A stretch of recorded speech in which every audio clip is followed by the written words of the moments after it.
سرکار داتا صاحب رحمۃ اللہ علیہ نے کیونکہ ولیوں کی کتاب کشف المحجوب، اس میں آپ نے سب سے پہلا ذکر حضرت ابو بکر صدیق کا کیا.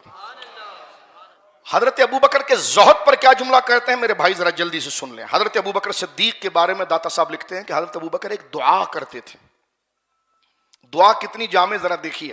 کہتے تھے اللہم ابسط الی الدنیا، اے اللہ میرے لیے دنیا کا مال کھول دے.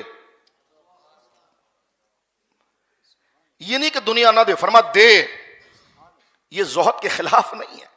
فرما اللہم ابسط الی الدنیا، یا اللہ مجھے دنیا میرے لیے کشادہ کر دے، اچھے تعلقات میرے ہوں، اچھا مال میرے پاس آئے، دنیا کی ہر نعمت پہ میرے پاس آئے. اللہم ابسط الی الدنیا وزہدنا عنہا، اے اللہ میرے لیے دنیا کو کھول دے اور اس میں مبتلا ہونے سے محفوظ فرما دے.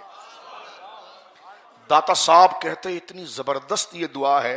آپ فرماتے ہیں سب چیز ابو بکر صدیق مانگ رہے ہیں، دنیا کی فراخی مانگ رہے ہیں تاکہ شکر گزار بنوں، اور اس جو مل جائے اس کو خرچ کر دوں تاکہ انفاق کا بھی مجھے ثواب ملے، اور اس میں مبتلا ہونے سے رک جاؤں تو صبر کا بھی مجھے ثواب ملے.